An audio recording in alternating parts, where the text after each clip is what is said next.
तुम बिन जिया जाए कैसे,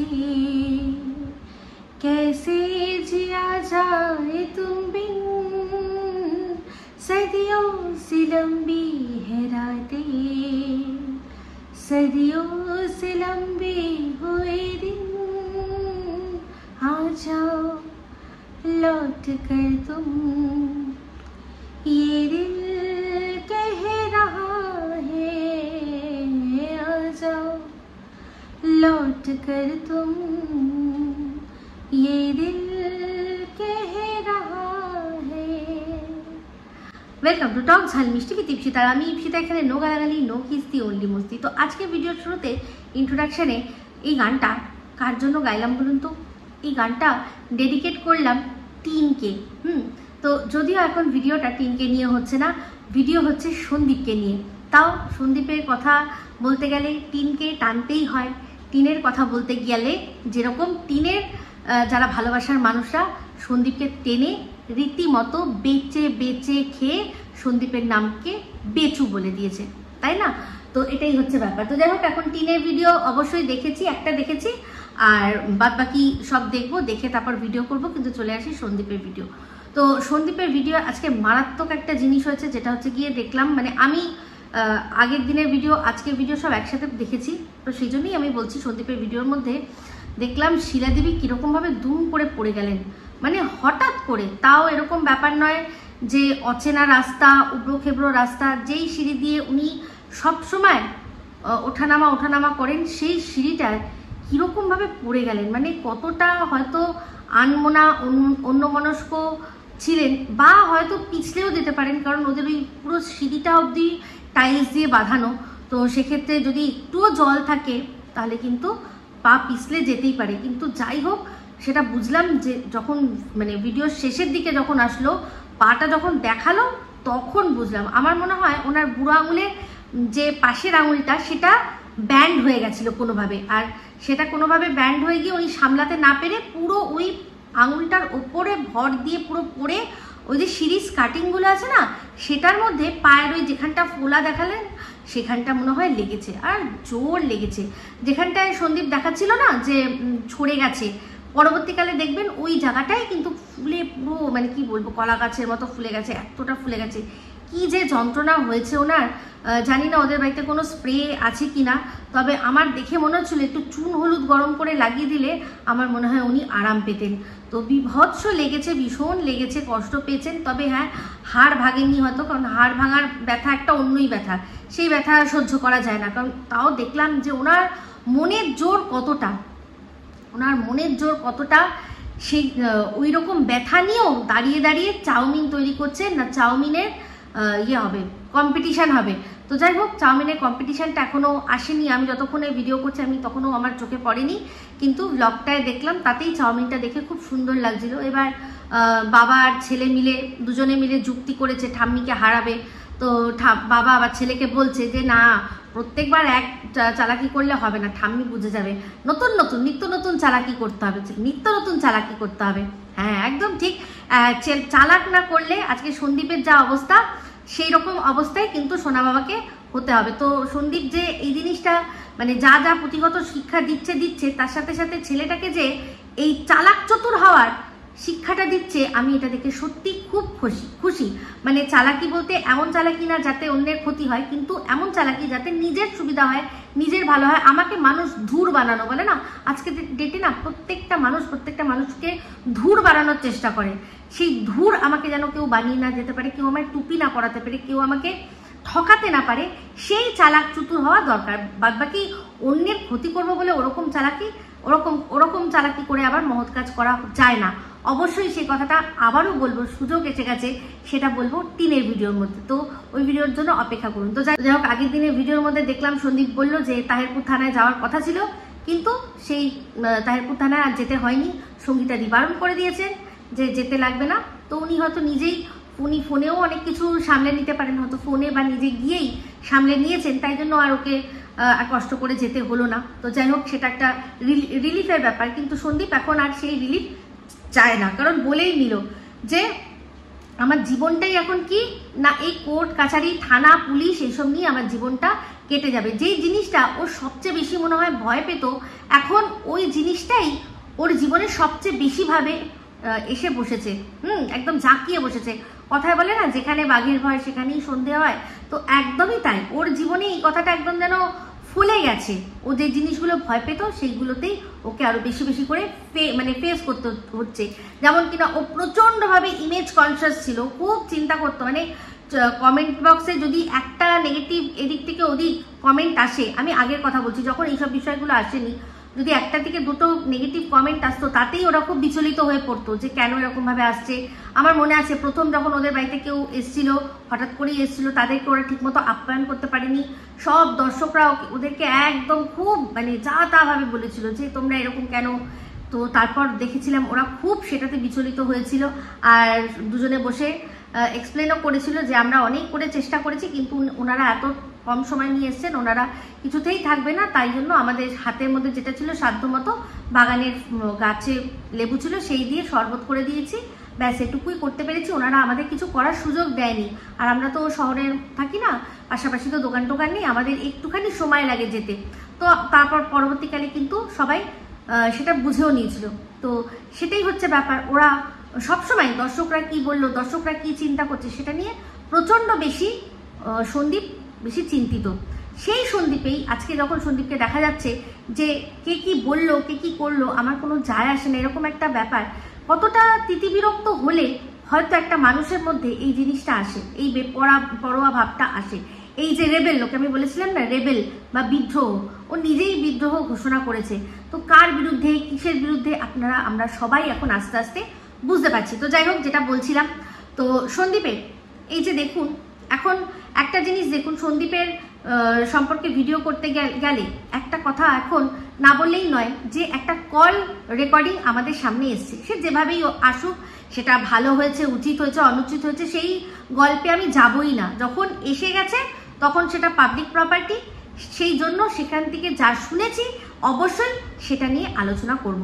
তো ফোনটা কে করেছিল সেটা তো আমরা সবাই জানি, যার নাম এখন আমি দিয়েছি হচ্ছে থালিকা বেঙ্গান। হ্যাঁ, সে থালিকা বেঙ্গানি। সে যখনই যেদিকে দেখে যে সুবিধার জন্য এদিকে ঘুরে যেতে হবে, ঘুরে যাব, আবার দরকার পড়বে তো গুড়িয়ে গুড়িয়ে এদিকে চলেও আসবো। তো সে সেরকম একটা মেন্টালিটি নিয়ে চলে। আমি খারাপ বলবো না, ভালো বলবো না, আমি যেটা দেখেছি আমি সেটাই বলছি, এটাই সত্যি কথা। তো সবার আগে যখন কল রেকর্ডিংটা শুনলাম, দেখলাম একজন পুরুষ কণ্ঠ ফোন ধরেছে, তাকে বলছে মিমি সাহা, মিমি সাহা। আমি শুধু ভাবছি, এটা তো বলা যায় যে হ্যালো মিমি সাহা আছে, বা একটু মিমি সাহাকে দেবেন, এটা কি মিমি সাহার নাম্বার? দেখছি তাকেই বলছে মিমি সাহা, মিমি সাহা, আবার সে নাকি আমার বুদ্ধি কোথায় আছে সেসব বিচার করে। তো যাই হোক, যেটুকু দেখেছি সেটুকু দিয়েই বলি। তো যাই হোক, সেখানে তারপর বললো যে না, আমি মিমি সাহা বয়ফ্রেন্ড বলছি। সেই ওর চিরাচরিত একটা যে নিয়ম মানে বা স্টাইল, সেই স্টাইলে। আচ্ছা, সবার আগে আমি যে পয়েন্টটা আপনাদেরকে ক্লিয়ার করব সেটা চিন্তা করে দেখুন। এই যে ঝিমি সাহা, এই ঝিমি সাহা অ্যাকচুয়ালি ম্যাডামের লোক। এই ঝিমি সাহাকে ম্যাডাম পরিচয় করে দিয়েছে আজকে এই কল রেকর্ডিংটাতে। আপনাদের কাছে এটা ক্লিয়ার হলো তো? এই কল রেকর্ডিংটা কিন্তু ভাববেন না যে এই কলটা আজকেই করা হয়েছে। এই কলটা অনেক আগেকার, যে সময় এই বিষয়টা সামনে এসেছিল, যে একটা আইডি থেকে লেখা হয়েছিল যে আমি সন্দীপ মিত্রকে বিয়ে করব, মাই ভিলেজ লাইফ সন্দীপকে আমি বিয়ে করব, সেই কথাটা যখন লেখা হয়েছিল সেই সময়কার এটা। তার মানে সেই সময় থেকেই কিন্তু যে কল করেছিল সে জানে যে এই ঝিমি সাহা কিছুতেই ম্যাডামের লোক হতে পারে না। কারণ সে কিন্তু প্রশ্ন করেছিল যে আচ্ছা বলুন তো, এই সন্দীপের সাথে এই ঝিমির আলাপটা হলো কি করে? সেখানে ওই হনু সোনা চ্যানেল থেকে মনু সোনা পরিষ্কার বলেছে যে ওই ব্লগ দেখেছে, সেখান থেকে দেখে খুঁজে বার করেছে সোশ্যাল সাইটে, সেখানে মেসেজ করেছে, তার সাথে মেসেজে উত্তর হয়েছে, তারপর সেখান থেকে নাম্বার নেওয়া হয়েছে, তারপর সেখান থেকে আস্তে আস্তে আস্তে আস্তে জিনিসটা বেড়েছে ওর কথা অনুযায়ী। তাহলে এই যে যারা দিনের পর দিন দীর্ঘদিন ধরে জানতো যে ম্যাডামের লোক কিছুতেই এই ঝিমি সাহা হতে পারে না, আমি না হয় কল রেকর্ডিং আপনাদের সাথে এখন শুনছি, কিন্তু যে ফোন করেছিল সে তো জানতো। তখন যখন দিনের পর দিন এরকম একটা মিথ্যে নাটক সাজানো হচ্ছে যে এই ম্যাডাম এই ঝিমি সাহাকে সন্দীপের জীবনে এনে দিয়েছে, সন্দীপের জীবন বরবাদ করে দিয়েছে, ম্যাডামকে আগে ভাগে বিতাড়িত করো, মনে আছে? সেই জন্য ম্যাডামের সম্পর্কে ওই দেশ থেকে কি ধরনের সব এক একটা কথাবার্তা কমিউনিটির মাধ্যমে, ভিডিওর মাধ্যমে আমরা শুনতে পেলাম। কিসের জন্য? না ম্যাডাম ভাইয়ের জীবন নষ্ট করছে। তাহলে এই যে কিনা বলছে এত বড় অ্যালিগেশন ওই দেশ থেকে ওই স্লেভ হার্ট লাগিয়েছিল, সে তো জানতো, তার তো ভীষণ প্যারের এই আপু, সেই আপু তাকে এই কল রেকর্ডিংটা দেয়নি। আপু এই কল রেকর্ডিংটা দেয়নি, কারণ কলটা রেকর্ড তো সেই করেছে, থালিকা বেঙ্গান, হ্যাঁ, মানে ডিম্পা। তো সেই ডিম্পাই তো সেটা রেকর্ড করেছে। সেটা যখন ম্যাডামের নামে এটা চাপিয়ে দেওয়া হচ্ছে যে একটা কল রেকর্ডিং, বা একটা কল রেকর্ডিং তো না, ওটা একটা ছোট ভিডিওর মাধ্যমে, যে তুমি ম্যাডামকে ফোন করো না, তুমি ম্যাডামকে ফোন করো না, তখন এ কেন বললো না যে আপনারা যে ম্যাডাম ভাবছেন এই ম্যাডাম সে ম্যাডাম নয়? কারণ আমি জানি যে অ্যাকচুয়ালি আলাপটা কিভাবে হয়েছিল। সে কিন্তু সামনে এসে সেটা ক্লিয়ার করেনি। সে চেয়েছে যে ম্যাডামের সম্পর্কে যে ভুল ধারণাটা দর্শকদের মাথায় ঢোকানো হচ্ছে সেটাই ঢুকুক, আর ম্যাডাম এখান থেকে নদগ্যারা হয়ে যাক। যেমন কিনা একজন যার কথা সন্দীপের ভিডিওতে না বললেই নয়, কারণ সেই বলেছে না, সন্দীপকে আমাদের সামনে তুলে ধরেছে নাকি সে, আমরা তো চিন্তামই না সন্দীপকে, সন্দীপের বাবাকে, সন্দীপের মাকে, সন্দীপের বউকে, বাচ্চাকে, দিদিকে, মাসিকে, আমরা কিচ্ছুই জানতাম না। সে তো ডিসকভার করে নিয়ে এসছে। তাহলে সন্দীপের সম্পর্কে কথা বলতে গেলে তাকে টানলে তার এত গায়ে লাগে কেন? সন্দীপের বাড়িতে বসে খেয়ে দিয়ে সব তো সুযোগ সুবিধা সমস্ত কিছু নিয়েছে, এমনকি সন্দীপদের বাড়িতে সন্দীপের বাচ্চাকে যে গিফট দেওয়া হয়েছে সেখান থেকেও বাচ্চাকে একটা গিফট দিলে বাচ্চার পিসিকেও একটা গিফট দিতে হবে বলে সেটুকুও ভাগ যে নিয়েছে। বাদ বাকিগুলো তো ছেড়েই দিলাম, আমি এমনি যে গিফট সেগুলোর কথা, শাড়ি, শাল, আরো অনেক কিছু পাইনি, গিফট পাইনি। তাহলে সে যখন নিয়েছে, তাহলে সন্দীপের সম্পর্কে এখন কথা বললে আর কেন ডাইরেক্ট সন্দীপকে বলতে হবে? তাকে কেন টাকা টানা যাবে না? তাহলে সে যে এরকম একটা ভাব করেছিল যে আমি ভুল করেছি সন্দীপদের বাড়িতে ঢুকিয়ে, তাহলে কাকে ঢুকিয়েছিল? কাকে ঢুকিয়েছিল? কার কথা বলেছে? কারণ এই ম্যাডাম তো আলাপ করেনি। আর এই যে অনেকেই যাদের ধারণা যে ম্যাডাম আলাপ করিয়ে দিয়েছে সন্দীপের সাথে ঝিমি, তাহলে দেখুন এই কল রেকর্ডিংটাতে আপনাদের মাথায় আশা করি আর এই বিষয়টা নিয়ে কোনো সন্দেহ মানে অবকাশ থাকবে না যে ম্যাডাম কোনো রকমভাবেই ঝিমির সাথে সন্দীপের আলাপ করায়নি। আমি কিন্তু এই কথাটা অনেক দিন আগে, প্রথম যখন এই ঝিমির বিষয়টা এসেছিল আর সবাই যখন অ্যালিগেশন লাগাচ্ছিল যে ম্যাডামই আলাপ করে দিয়েছে, আমি তখনই কিন্তু বলেছি যে এটা হতে পারে না। এই ম্যাডামের যে ম্যাডামকে ফোন করো না, এই কথাটা এই যখন কল রেকর্ডিংটা শোনানো হয়েছিল ভিডিওর অংশটুকু, সেটুকু অংশর পরে যে পরের অংশটা যেটা কিনা প্রথমে শোনা গেছে সেটা কেটে দিয়ে ইচ্ছা করে ম্যাডামকে ছোট করার জন্য, ম্যাডামকে সবার কাছে সবার চোখে নামানোর জন্য ব্যবহার করা হয়েছিল। ওই কল যখন প্রথম চ্যানেল থেকে এসেছিল, মানে এই ঝিমিদের যে চ্যানেল থেকে যখন পুরো ওই অংশটা এসেছিল, সেখানে কিন্তু ম্যাডামকে কল করোনা অবধি ছিল না, তারপরে কল লাগানো হয়েছিল। যেই ম্যাডাম সে কল ধরেছিল, মানে ম্যাডাম নয়, ম্যাডামের বাচ্চা, সে ছেলে হোক বা মেয়ে হোক, সে একটা বাচ্চা ফোন ধরেছিল, তাকে বলেছিল আপনি মাম্মি কো দো তো থোড়া ফোন, এটাকে বলেছিল ঝিমি সাহা বলেছিল আপনি মাম্মি কো থোড়া ফোন দো তো, ঠিক আছে? তো সেই ম্যাডাম, সেই হিন্দিভাষী ম্যাডাম, তার মানে সে কখনোই মানে আমাদের এই সঙ্গীতা ম্যাডাম হতে পারে না। আমি কিন্তু তখন বলেছিলাম, আমি জানি না আসলে কি বলুন তো, আমার ভিডিও হয়তো আপনারা ভালো করে শোনেন না, আর এখন তো আরো শোনার মানে যাতে না শুনতে পারেন সেরকম ব্যবস্থা চতুর্দিক থেকে করা হচ্ছে। ইউটিউবে একদিকে আমি, একদিকে সারা ইউটিউবের এই যে সন্দীপ আর টিমকে নিয়ে যারা ভিডিও করে তারা প্রত্যেকে একদিকে, তারা একে অপরের মানে শত্রু ছিল, এখন মিত্র হয়ে গেছে শুধুমাত্র আমাকে আটকানোর জন্য। আমার চ্যানেলে প্রচুর পরিমাণে রিপোর্ট দেওয়া হচ্ছে, কারণ আমি সত্যি কথা বলছি। তো আমি বলবো কেউ বিচলিত হবেন না। ইউটিউবের কাছে শুধুমাত্র যদি রিপোর্ট করে করেই কারোর চ্যানেল উড়িয়ে দেওয়া যেত, তাহলে এতদিনে এই ঘোড়ামুখী দালালের চ্যানেল আর থাকতোই না, ওর সম্পর্কে যা এতদিনে রিপোর্ট করেছে। তাই অবশ্যই ওগুলো চিন্তা করবে না। আপনারা যারা রিপোর্ট করছে তারা যদি খারাপ করে থাকে, আপনাদের কাছে যদি রিভিউর জন্য আসে, তাহলে কি করবেন আপনারা? বেস্ট যে রিভিউটা হয় আমার জন্য সেটা দেবেন, ভালো ভালো কমেন্ট করবেন, বেশি বেশি করে লাইক করে দেবেন, শেয়ার করে দেবেন, এটুকুই আমি বলতে পারি। আর বাদ বাকি কিছু না, কারণ কোনো কিছুর জন্য আমার চ্যানেলের ভয় আমি সত্যিকে ছাড়বো না। আমি সত্যিই বলে যাব, তাতে যা হবে তা হবে। আমি সব কিছুর জন্য রেডি আছি, সমস্ত কিছুর জন্য রেডি আছি। তো সেখানে আশা করি এবার আর আপনাদের মাথায় এটা আসবে না যে ম্যাডামের লোক এই ঝিউ, এই যে ম্যাডাম এত আপনার কেন আপনার এত কিসের ওই মেয়েটির জন্য কষ্ট হয়, আপনার কেন এত মেয়েটির প্রতি এত এত পীড়িত কিসের, এত আপনার কি কেন গায়ে লাগে মেয়েটিকে খারাপ কথা বললে? কারণ মেয়েটি একটি মানুষ, ও একটি মানুষ, ও বাজে মানুষ হোক আর যাই মানুষ হোক, ও মানুষ। ম্যাডামের কাজ মানুষকে নিয়ে, মানবাধিকার নিয়ে। তো সে যদি বাজেও হয় তাও তার যে বেসিক অধিকারটুকু সেটুকুর জন্য লড়বে। তো এটাই কারণ, আর কিছু না। অনেকে আমাকেও বলেন যে তুমি কি কেন, কি দরকার আছে। আমি একটাই কথা বলি যে আমি হয়তো মানবাধিকার নিয়ে ওরকম লড়ছি না, কিন্তু তার সত্ত্বেও আমি এটা মনে করি যে কোনো মানুষ যাকে নিয়ে আমি নেগেটিভ কথাও বলছি, আমি চিন্তা করি এটাই যে সে তো আমার মানে ঘরের শত্রু কেউ নয়, সে তো আমার জীবনের থেকে কিছু নিয়ে নেয়নি, দরকার তার থেকে বরং আমি কামাচ্ছি। আজকে ঝিমির কথাও যদি আমি বারবার বলি, ঝিমির নামও যদি বারবার নিই, আমি তো ভাই তাকে নিয়ে যারা পছন্দ করে না, যাকে তারা পছন্দ করে না, তারা তো আসছে, এসে দেখছে, বা যারা পছন্দ করে I don't know what ever it may be, but আমি তো তার নামটা ব্যবহার করছি। তাহলে সে তো আমার কোনো ক্ষতি করেনি, সে তো আমার কিছু তাহলে আমি তাকে এমনভাবে মানে কেন বলবো যে যেটা বলা উচিতই না। তার মধ্যে যদি দেখতাম যে হ্যাঁ সত্যিই সে করার মতো কিছু করেছে, যে কিনা বলছে এই ঝিমি তার জীবন শেষ করে দিয়েছে, তার তিনটে শেষ করে দিয়েছে, তার সত্ত্বেও সে বলছে কি এই কল রেকর্ডিং এর মধ্যে কিন্তু তাও আমি ওকে খুব ভালোবাসি, আমি আজই ওকে বউ করে ঘরে নিয়ে যাবো। তাহলে এতদিন কেন করেনি? আপনাদের মনে এই প্রশ্নটা আসে না যে তাহলে এতদিন কেন করেনি? এই যে এত বড় বড় ভালোবাসার কথা বলছে, সে কোন ধর্মে বিশ্বাসী আমরা সবাই জানি। আমরা ধর্ম নিয়ে কোনো কথা বলছি না, কিন্তু আমরা মানে সবাই জানি যে এই যে ভ্রূণ যে হত্যা, এটা কিন্তু মানে ওই ধর্মে এমন একটা পাপ যে একদম ভাবা যায় না। ওই রকম পাপ মানে যদি সবচেয়ে বেশি ওদের ধর্মের যে উপরে বসে রয়েছেন যিনি আছেন আল্লাহ, তিনি যদি সবচেয়ে বেশি কোনো কিছুকে ঘৃণা করেন সেটা হচ্ছে এই জিনিসটা।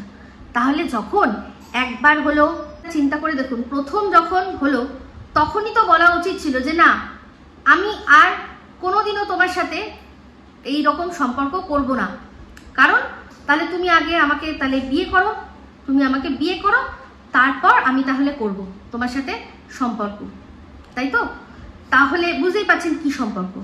তো প্রথমেই তো বলা উচিত ছিল। মানছি প্রথমে অসাবধানতায় মেলামেশাতে কোনো কিছু হয়েছে, যদি ও কথা সত্যি মানি আমরা, আমারও এটা আবারও বলছি আমার এটা বিশ্বাস হচ্ছে না, কারণ নিশ্চয়ই ও তো মানে যদি এরকম কোনো ঘটনা ঘটে ও তো আর নিজে চলে যাবে না, ওকে তো কেউ সাথে করে নিয়ে গেছে, তাহলে সেটার তো কোনো ডকুমেন্টস থাকবে। আপনারা ভালো করে জানেন এগুলো তো ডকুমেন্টস থাকে, লেখা থাকে, সমস্ত কিছু লেখা থাকে, তাই না? নিশ্চয়ই থাকবে। আপনাদের কাছে কি মনে হয় যদি ওর কাছে এই ডকুমেন্টস থাকতো, ও এতদিনে এগুলো দেখিয়ে দিত না? যেখানে এই জিনিসটা করেছে সেখানে একটা টাকা পয়সা দেওয়ার ব্যাপার থাকে, একটা রিসিপ্ট থাকে, কিছু না কিছু তো থাকে। তো যখন ওরই সাথে এই জিনিসটা ঘটিয়ে ঝিমি যদি গিয়ে করতে চায় আর কি, ধরুন মানে শেষ আর কি, তাহলে যেই জায়গায় সংশ্লিষ্ট জায়গায় টাকাটা তো সেই দেবে না, যে বয়ফ্রেন্ড সেই তো টাকাটা দেবে, তাহলে সেই টাকার কোনো রসিদ বা কিছু সেগুলো তো থাকবে। তো যদি থাকতো, যদি সত্যি হতো, তাহলে কিন্তু এতদিনে ও দেখিয়ে দিত না। তাহলে চিন্তা করে দেখুন, যখন প্রথমেই এই জিনিসটা হয়েছিল, তারপর আরো দুবার কেন হলো? আমি তো এই কথাটা বলেছি, ওর তো তখনই বলা উচিত ছিল যে না, আমাকে দিয়ে তো তুমি গুনাহ করাচ্ছ, আমি ওপরে গিয়ে মুখ দেখাতে পারবো না। মানে ওই জান্নাত তো ছেড়েই দাও, 72 হুর ছেড়েই দাও, আমি মানে জাস্ট কি বলবো, দোঝাক যেটাকে বলে নরক, সেই আগুনে আমাকে জ্বলতে হবে। আর অলরেডি তাকে জ্বলতে হবেই, কারণ সে মানে ভালোবাসার নামে যেভাবে একটা মেয়ের গোপনীয়তা যেভাবে ভঙ্গ করেছে, তার জন্য ওকে মানে একদম উপরে ওর জন্য আগুন আলাদা করে রেডি করছে, এত ফালতু একটা ছেলে। তো দেখুন এইখানে এই যে ডিফারেন্স, সন্দীপ বললো কিন্তু যে আমার কাছে অনেক কিছু রয়েছে, আমি অনেক কিছু দেখাতে পারবো, শোনাবো, গলায় কথায় শুনিয়ে দেবো, কিন্তু ও কিন্তু পারলো না। শেষে কি বললো, কার শোনাবো, কার দেখাবো, আমারই তো বাচ্চার মা, সেই জন্য আমি আর দেখালাম না। এত কিছু হচ্ছে, কিন্তু সন্দীপ একবারও কিন্তু রেগে মেগে সেগুলো দেখিয়ে দেয়নি, সবার সামনে এনে দেয়নি। তো এখানেই হচ্ছে ব্যাপার, ও যে ওই প্রথম দিন যে বলেছিল, সেটা আমার মনে হয় জাস্ট বলেই ফেলেছিল ভয়ের চোটে যে কি হবে না হবে, আর সত্যি ওকে দিয়ে কাজটা ভালোই করিয়েছে, নাহলে আজকে ও দাঁড়ানোর জায়গা পেত না, কোথাও দাঁড়ানোর জায়গা পেত না। তো যাই হোক, যেটা বলছিলাম, তাহলে এই যে কথাটা বুঝতে পারছেন যে এটাও কিন্তু পুরোপুরি মিথ্যে মনে হচ্ছে। আর যদি সত্যি হয়ে থাকে, তার সত্ত্বেও কি করে এ বলছে যে আমি ওকে ঘরে তুলে নিয়ে যাব বউ করে, তাহলে এতদিন কেন নিয়ে যায়নি? প্রথমেই তো বলা উচিত ছিল যে না, যেটা হয়েছে হয়েছে, চলো তুমি আমার সাথে চলো, গিয়ে যেরকমভাবে আমাদের বিয়ে হয় সেরকমভাবে বিয়ে করে আমি তোমাকে ঘরে তুলে নিয়ে যাব। কেন আলাদা করে ঘর ভাড়া করে রাখতে হয়েছিল? কেন ওর নিজের বাড়ি নেই? ওর নিজের বাড়ি নেই? তাহলে কি দেখা যাবে হয়তো ওর বাড়িতে গিয়ে দেখুন হয়তো ওর অলরেডি বউ রয়েছে। না, সেটা আমি বলছি না যে আইনত অপরাধ, কিন্তু সেই জন্য হয়তো নিজের বাড়িতে নিয়ে যায়নি, সেই জন্যই অন্য একটা জায়গায় নিয়ে রেখে একে শুধুমাত্র ফুর্তি ফাট্টা করেছে।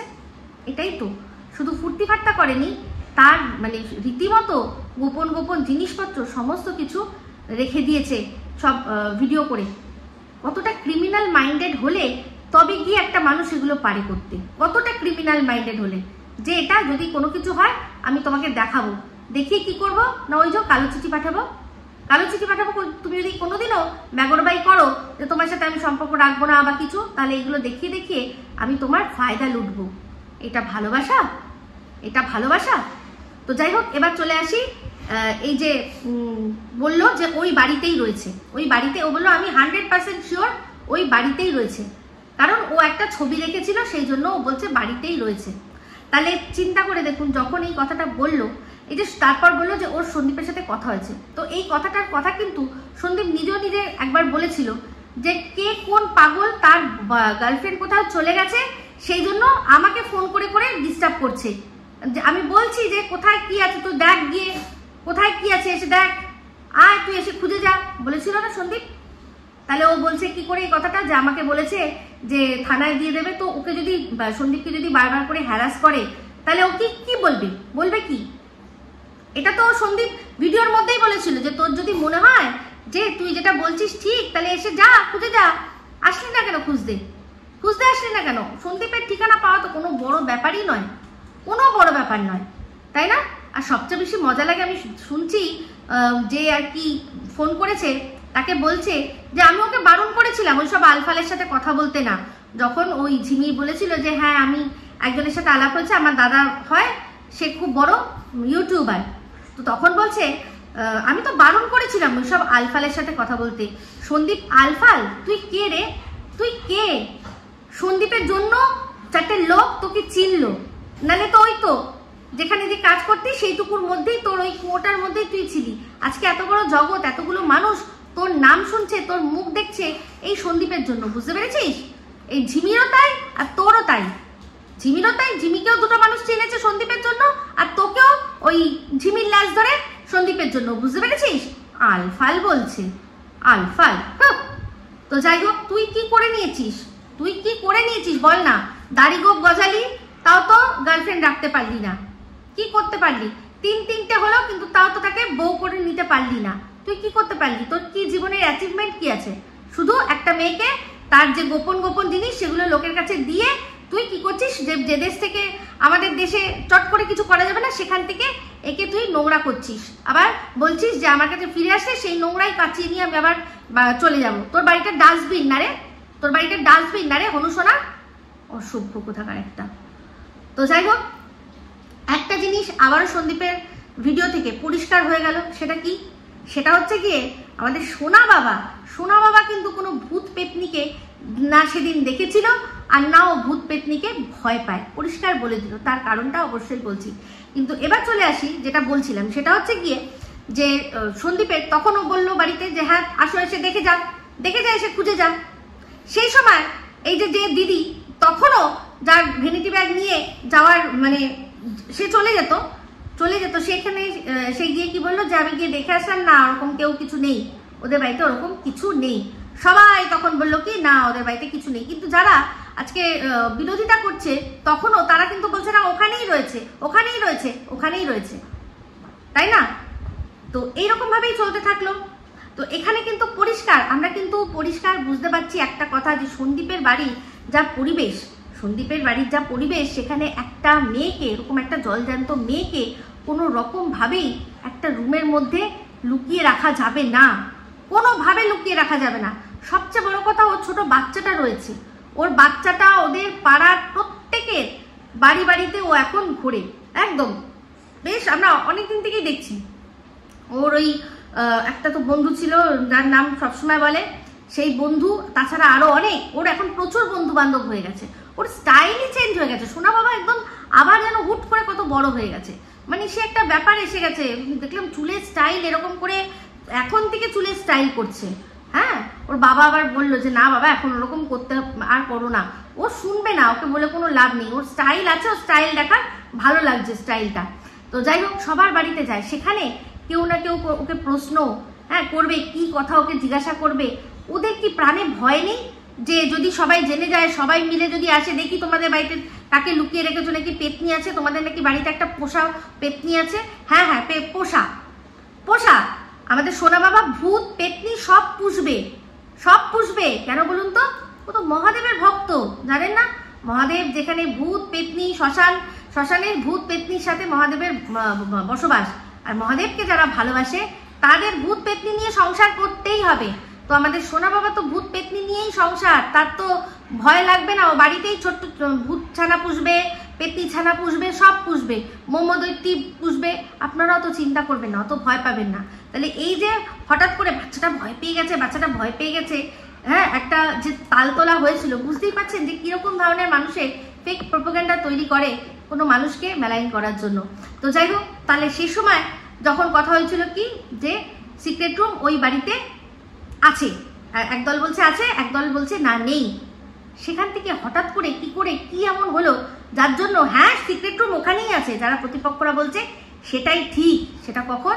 যখন কিনা যে গিয়ে বসে বলেছিল যে না আমি দেখেছি এখানে সিক্রেট রুম নেই, তখন কোনো কারণে যখন তার ওই বাড়িতে প্রবেশাধিকার বন্ধ হয়ে গেল, তখনই হঠাৎ করে কি হলো যে না সিক্রেট রুম ওখানেই রয়েছে।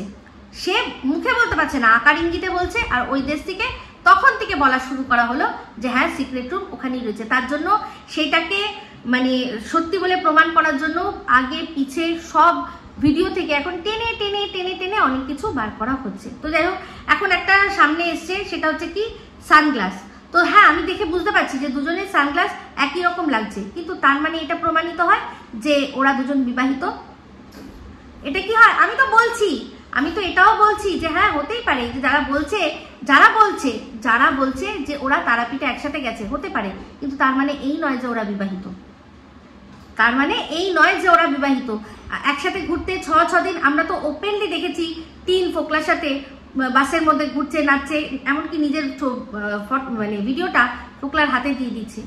ওটা কিন্তু সহযাত্রীকে দেওয়া যায় না, বোঝাই যাচ্ছে যে কি হলে তবে দেওয়া যায়। তাহলে সেক্ষেত্রে এরা যদি মানে একসাথে যদি ঘুরতে গিয়ে থাকে, যদি আমি ওদের কথা মেনে নিয়ে বলছি, আমি নিজে বলছি না, কারণ আমার কাছে প্রমাণ নেই। আমার কাছে প্রমাণ থাকলে আমি হাতে দেখিয়ে বলে দিতাম যে এই দেখুন, কিন্তু আমার কাছে তো নেই। তাই জন্য ওদের কথাতেই যদি মেনে নিই, তাতে কি আছে, সো হোয়াট। আর এই একসাথে তারাপীঠে গেছে বা একসাথে তারাপীঠে দেখা গেছে, মন্দির চত্বরে একসাথে দেখা গেছে, তার মানে এখানে কোনো প্রমাণ নেই যে তারা বিয়ে করেছে। যদি যে ব্যক্তি তাদের মন্দিরে একসাথে দেখে যদি বলতে পারে, তাহলে সে দাঁড়িয়ে দাঁড়িয়ে চুপি চুপি ওই ক্যামেরায় ভিডিও করে বা ছবি তুলে ওই যে বিয়ে হচ্ছে সেটা কিন্তু দেখিয়ে দিতে পারতো। কারণ ওখানে বিয়ে কিন্তু ওপেন হয়, দেখছিলেন যখন সন্দীপরা গেছিল তখনও একটা এরকম কোনো বিয়ে হচ্ছে বা বিয়ে হবে এরকম একটা কোনো ব্যাপার হয়েছিল, সেটা ক্যামেরাবন্দি করছিল। তাহলে যদি সত্যি কোনো ব্যক্তি যারা কিনা দেখেছে বা যারা এই গোপন সূত্রে খবরটা দিয়েছে, তারা সামনাসামনি শুধু দেখেই ক্ষান্ত হবে, তার গিয়ে ছবি তুলে দিয়ে দেবে না যে এই যে দেখুন বিয়ে হয়েছে, বিয়ে করেছে, প্রমাণ দেখুন। তাহলে সন্দীপ ওখানে বিয়ে করবে, বাচ্চাকে আর বাবাকে দূরে কোথাও নাকি একটা রেখে দিয়ে এসছে বললো। এই যে পাশের দেশে স্লেভি বললো যে আমাদের কাকু আর আমাদের সোনা বাবা সে অন্য জায়গায় দূরে বসেছিল, আর এই মা ছেলে গেছে গিয়ে ওই আরেকজন যাকে আছে তাকে নিয়ে গেছে, নিয়ে গিয়ে বিয়ে করে দিয়েছে। কোনো মানে হয় এই কথাগুলোর? কোনো মানে হয়? ওরা মানে এদিক থেকে ওদিক করলে দিন ক্ষণ তিথি নক্ষত্র সমস্ত কিছু দেখে, সেখানে ভাদ্র মাসে বিয়ে করবে? কোনো মানে হয় না এটা। তো যাই হোক, একসাথে ঘোরা মানেই বিয়ে নয়। আমরা যেটা বলেছিলাম সে সময় আমরা বলেছিলাম না হ্যাঁ তুমিও ঘুরতে পারো, যখন ওই ছবিটা মানে ভিডিওটা এসেছিল ফোকলা ফুকলি একসাথে গেছে বেড়াতে, যখন কনফার্ম হয়ে ওই ভিডিওগুলো আমরা দিলাম, তখন সে সময় কি হয়েছিল, সবাই বলছিল হ্যাঁ তুমিও যাবে ঘুরতে, তুমিও করবে, এই তো দেখছি এই নোংরামি করছে এত, তাহলে তুমি কেন কষ্ট পাবে, তুমি কেন ঘরে বসে থাকবে, হ্যাঁ তুমিও যাবে, তুমিও ঘুরবে, বলেছিলেন না? তাহলে ও যে ঘুরলো বেড়ালো অমনি খারাপ হয়ে গেল? না না, খারাপ হতো না, খারাপ হতো না, যদি ও তালে তাল দিয়ে থাকতে পারতো তাহলে খারাপ হতো না। কিন্তু ওই যে যারা আর কি সন্দীপের এখন সব খুঁড়ে খুঁজে সব কিছু নিয়ে আসছে, তারা তখন সেগুলো দেখেনি। তো তারা সে সময় আমরা সবাই টিনের প্রতি এতটা আর কি মানে টিনকে নিয়ে এতটা আমরা চিন্তিত ছিলাম যে ওর জীবনে একটা ফোকলার মতো জঘন্য ছেলে আসলে কি হবে, তাই জন্য আমরা চিন্তাই করিনি যে সন্দীপের কি হবে। আর আজকের ডেটে দাঁড়িয়ে শত্রু মিত্র সবার খুব মানে চিন্তা হচ্ছে কার জন্য না, সন্দীপ আর সন্দীপের ফ্যামিলির জন্য, আর ওই বাচ্চাটার জন্য, যে এই মেয়েটা যেন না চলে আসে। মানে কি সব বোকা ব্যাপার নয়, ভীষণ বোকা। তো যাই, আমি একটাই কথা বলেছি যে সন্দীপের দোষ থাকতে পারে, সন্দীপ হয়তো দোষী, কিন্তু ওর দোষ যারা ঢেকে রেখেছিল তারাও সমান দোষী। আজ যারা খুঁটিয়ে বার করে নিয়ে আসছে, আর এই যে দেখলাম ওই চশমার দোকানের চঞ্জয়, সেই সময় এই ভিডিওটা কি দেখেনি সন্দীপের? ও তো সন্দীপকে নিয়ে তখন থেকেই ভিডিও করতো, দেখেনি কি? নিশ্চয়ই দেখেছে। তো পরিষ্কার বোঝা যাচ্ছে এই যে সিআইডি বাহিনী যারা কিনা এতদিন টিমকে এক্সপোজ করেছে আর সন্দীপকে ঢেকে রেখেছে, তারা এখন দায়িত্ব নিয়েছে সন্দীপকে এক্সপোজ করার, পিছনে চলে গেছে গিয়ে যেইগুলো সে সময় চোখে পড়েছিল তার সত্ত্বেও সেগুলো কারোর চোখেই যাতে না পড়ে সেই ব্যবস্থা করেছিল, ওরকম ধরনের কোনো কথাই তোলেনি। সেইগুলোই তুলে এখন দেওয়া হচ্ছে প্রতিপক্ষকে যে নাও ওই ভিডিওতে এটা দেখো, ওই ভিডিওতে সেটা দেখো, এই ভিডিওতে সেটা দেখো। বুঝতে পারছেন? তো যারা সন্দীপের প্রতিপক্ষ রয়েছে তারা সন্দীপকে নিয়ে এক্সপোজ করবে, সেটা কোনো বড় কথা নয়, সেটা তো তারা তাদের কাজই করছে, সেটা আমি খারাপভাবে দেখবই না, আমি খারাপভাবে দেখবো না। আমি খারাপভাবে দেখবো তাদের যারা কিনা সন্দীপের পক্ষে এতদিন ছিল আর সন্দীপকে ঢেকে রেখেছিল। আমি অনেক সময় অনেক প্রশ্ন করতে গেছি, সেক্ষেত্রে আমাকেও ভুলভাল বোঝানো হয়েছে, তাও কিন্তু আমি থামিনি। আমার ভিডিও পুরো পরপর দেখতে থাকবেন, তাহলে দেখবেন আমি কিন্তু সময় সন্দীপের যখন যেটাতে বেচাল লেগেছে আমি তখনই সেটাতে টুকেছি, সেই জন্যই আমি ছিলাম খুব খারাপ, আমি প্রচন্ড খারাপ। তো যাই হোক, মানে টিনের ওপর এত ফোকাস করতে গিয়ে যে সন্দীপের কি হয়ে যাচ্ছে সেটা তখন দেখেনি, এখন সবাই সন্দীপের পেছনে পড়েছে, তাই তো। তো যাই হোক, এই কথাটা পরিষ্কার হয়ে গেল, আমি তো পরিষ্কার বুঝে গেলাম যে এই ঝিমি আর যাই হোক ম্যাডামের লোক না। আরেকটা কথা সেটা হচ্ছে গিয়ে এটা যে এই যে পিএর বিষয়টা ম্যাডাম বলেছিল, সেটা অবশ্যই তার ক্লায়েন্ট আর তার ক্লায়েন্টের যে আর কি ক্লায়েন্টকে আলাপ করিয়ে দিয়েছে তারাই হয়তো বলেছিল কোনো একটা ব্যবস্থা করুন না, যাতে এই যে যেরকম টিন কি সুন্দর ফোকলাকে নিয়ে ঘুরছে বেড়াচ্ছে ঘরের মধ্যে সময় কাটাচ্ছে, তেমনি যেরকম কিনা আমরা শুনেছি সিআইডি বাহিনীর মাধ্যমে, তাই না? তো সেরকম যদি এরকম কোনো ব্যাপার হয়, যদি কেউ আসে, কারণ সন্দীপের পক্ষে তো বাইরে গেলে যদি খবর চারদিকে হয়ে যায় তাহলে কি হবে, তাহলে তো প্রবলেম হবে, তাহলে একটা কোনো ব্যবস্থা করুন। তখনই ওই পিএর বিষয়টা এসছিল, কিন্তু পিএ আর আসেনি, তার বদলে ঝিমিকে ঢুকিয়ে দেওয়া হয়েছে, এরকম বলা হয়েছে। যদি সত্যি সেই সময় ও ওখানে গিয়ে থাকে, ওই তারাপীঠের যে ব্যাগ গোছানো হচ্ছে, যে ছবি দেওয়া হচ্ছে, যেগুলো সত্যি বলছে, যদি তাই হয় তাহলে সেগুলো কিন্তু এরাই করেছিল সব মিলে। আর যে জানতো সমস্ত কিছু, যে ঝিমির সাথে আলাপ কিভাবে হয়েছে, সে চুপচাপ সেগুলো মানে জেনেও চুপচাপ মুখ বুঝে বসেছিল। হ্যাঁ, আমি জানি মুখ বুঝতে হবে, কারণ যদি না বলতো যে কিনা অ্যাকচুয়ালি এই মানে অ্যালিগেশনটা এনেছিল, সে তো তার দুদিন আগেই যেভাবে তাকে ছোট করেছিল, এই চঞ্জয়ের বিরুদ্ধে ভিডিও মানে কেস করবে না বলে যেভাবে তাকে পুরো আবার একদম মানে জামা পরানোর থেকে খুলিয়ে আবার তারপর জামা পরিয়ে দিয়েছিল, যে হ্যাঁ তুই নোংরা, তুই একটু চেয়েছিলি টাকা চেয়েছিলি, তারপর দিয়ে আর যা বলেছিল, বাপরে বাপ, পুরো কান গরম করে দিয়েছিল। জানে যে আমি যদি এখন বলতে যাই না এটা ভুল হচ্ছে, ম্যাডামের লোক হতে পারে না, এ তো ব্লগ দেখে সন্দীপকে চিনেছে, বললে জানে তাকে আবারও পুরো সর্বসমক্ষে একবার জামা কাপড় খোলা হতো। তো বক্তব্য এটাই যে দোষ সন্দীপকে দিন, কিন্তু তার চেয়েও বেশি দোষ দিন তাদের যারা কিনা সন্দীপের এই মানে যেগুলো আস্তে আস্তে হচ্ছিল, যেগুলোকে আজকের ডেটে দাঁড়িয়ে আপনারা নোংরামি বলেন, সেই সো কল নোংরামিকে ঢেকে রেখেছিল।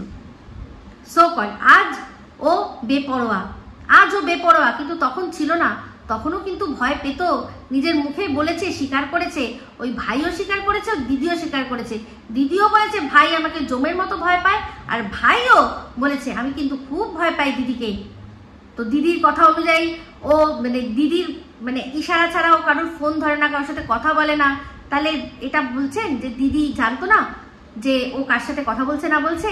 যে দিদি কিনা বারবার বলেছে যে কথা বলবে খুব মানে সাবধানে বলবে, যখন তখন কল রেকর্ডিং হয় এখানে। তাহলে বুঝতে পারছেন এটাই হচ্ছে আসল কথা।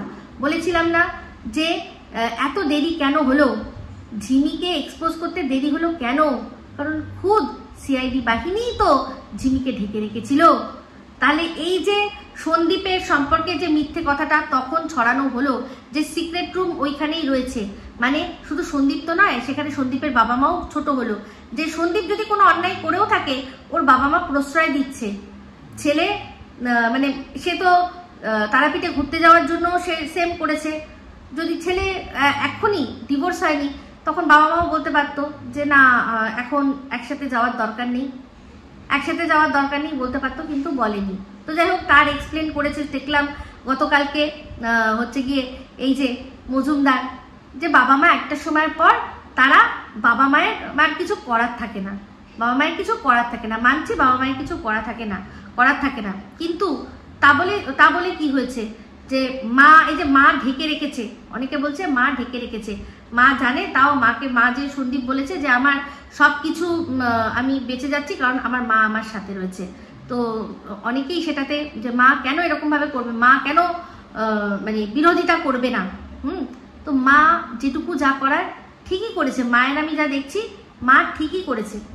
তো মায়ের জন্য তো আর ছেলের কিছু হয়নি, যেমন কিনা আগের বিয়েটাতে আমরা বাবা মাকে একটু হলেও দোষ দিতে পারি। আগে যে বিয়ে হয়েছিল টিনের ক্ষেত্রে আমরা কিন্তু একটু হলেও বাবা মাকে দোষ দিতে পারি যে তোমরাই দেখে নিয়েছিলে। হ্যাঁ একটুখানি কি পুরোটাই দোষ ওনাদের দেওয়া উচিত যে তোমরাই দেখে দিয়েছিলে আজকে ওর জীবনে যা হচ্ছে, যদি ভালো হোক মন্দ হোক যা হয়েছিল তোমরাই কিন্তু দেখে দিয়েছিলে। তোমরা এখন ছেলেটাকে দোষ দিও না, ও মানে তোমাদেরকে ছেড়ে অন্য কোথাও গিয়ে বিপদে পড়েনি, তোমাদের সাথে থেকে ও বিপদে পড়েছে। হ্যাঁ আর তোমাদের বাবা মাকে ভালোবাসাটাই যেন ওর কাছে মানে কাল হয়ে দাঁড়িয়েছে। তাহলে সেক্ষেত্রে চিন্তা করে দেখুন যে এই যে আমাদের বলছে যে মা প্রশ্রয় দিচ্ছে, মায়ের প্রশ্রয় কি আছে, মায়ের কি দোষ আছে? মায়ের দোষে তো কিছু হয়নি। আজকে আমরা যতই যাই হোক না কেন পড়ে গেলেও কিন্তু মাই বলি, মায়ের জন্য কি পড়ি আমরা? মা আমাদের পড়ে দিয়েছে, আজকে ফেলে দিয়েছে। আজকে এই যে শিলাদেবী নিজে পড়ে গেল, পড়ে গিয়ে ও মা লাগলো তো, মায়ের কথা তো বললো, তো সে মা হাজার দুঃখ দিলে কষ্ট দিলেও মুখ থেকে কিন্তু সেই মাটাই বেরোয়। তো সেক্ষেত্রে যদি মায়ের দ্বারাও যদি বাচ্চার কোনো ক্ষতি হয়ে যায় তাও কিন্তু বাচ্চা সেই মাই বলে। তাই এই রকম ভাবে এই কথাগুলো যে ছেলের জন্য মা বাবার শুনতে হচ্ছে বা মা বাবার জন্য ছেলের শুনতে হচ্ছে, এগুলো বলে কোনো লাভ নেই। একটা ফ্যামিলিতে থাকলে একে অপরের জন্য হয়। আজকে মা বাবার জন্যই ছেলের কিন্তু এইরকম অবস্থা হয়েছে এই প্রথম বিয়েটা। এখন পরবর্তীকালে যা হবে ও দোষ দিতে পারবে না, তাই না? তো ঠিক আছে চলুন, এই হলো ব্যাপার। এই কল রেকর্ডিংটি, তো এই কল রেকর্ডিংটা আর সন্দীপের ভিডিওর মধ্যে থেকে একটুখানি যা বলার বললাম। সোনা বাবা একদম ভালো বুঝিয়ে দিয়েছে। সবচেয়ে বড় কি বলুন তো, মানে সন্দীপের হেটারদের মুখে সবচেয়ে বেশি ঝামা ঘুষবে তার খুব ছেলেই বলছে যে আমি তোমার মতো তো, তাই জন্য আমি খুব সাহসী। মানে বুঝতে পারছেন, বাবা কিন্তু ছেলের কাছে রোল মডেল, বাবা ছেলের কাছে রোল মডেল। তার বাবাকে কিছু বললে সে কিন্তু একেবারে সহ্য করতে পারে না। ঠাম্মি পুরো রান্না করলো, ও দেখেছে তার সত্ত্বেও বললো বাবা করেছে। বাবা যখন বললো এই না ঠাম্মি করেছে, তখন বললো তুমিও তো হেল্প করেছো, মানে তোমাকেও আমি ক্রেডিট দিই, ঠাম্মি করেছে ঠিক আছে তুমিও কিন্তু করেছো, তোমারটাও আমি দেখেছি। দুজনেরটা, ঠাম্মিরটা তো সবসময়ই দেখে, সেটা নিয়ে কোনো কথাই নেই। তো যাই হোক আজকে তো দেখে আমি অবাক, কি হলো, আমি তো দেখে ভাবছি মা মেসোমশাই তো সন্দীপের সাথে কথা বলছে, এই যে শুনলাম নাকি কোনোই কথা বলে না, বাবা ছেলের মধ্যে কোনো মানে ভালো সম্পর্ক নেই, কথাই বলে না। আজকে দেখলাম দিব্যি কথা বলছে। ও মা জানি না গো কি ব্যাপার, আসলে ভেতরের খবর আনতে পারি না তো, ভিডিও দেখে যা মানে বলার বলতে হয়। এবার ভিডিওর মধ্যে যদি অভিনয় থাকে সেটা ধরার মতো ক্ষমতা নেই। তো দেখলাম, আমি যতবার দেখেছি মনে হচ্ছিল যেন স্বতঃস্ফূর্তভাবেই কথা বলেছেন। এবার ওনার মনের মধ্যে কি আছে সেটা জানি না, কবিতার খাতায় কি আছে সেগুলো উনি আমাদের সামনের সাথে শেয়ার করেন, কিন্তু মনের মধ্যে কি আছে সেটা তো জানি না। তো যাই হোক এই বলেই যাই হোক সবশেষে একটা কথা বলবো, সেটা হচ্ছে কিছু মানুষ আছেন খুব ভুলভাল কমেন্ট করেন, আমি কিন্তু সেগুলো সব ডিলিট করে দেবো।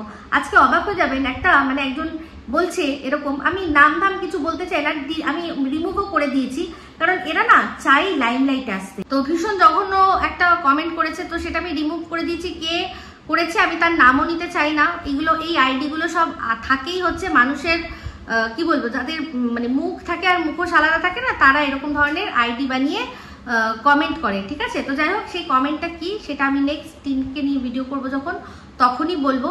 টিন সংক্রান্তই কোনো একটা কমেন্ট এসে ভীষণ বিশ্রীভাবে আর কি, ঠিক আছে।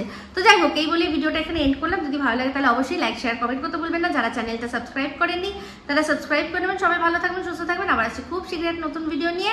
Me Ipsita signing off. Love you all.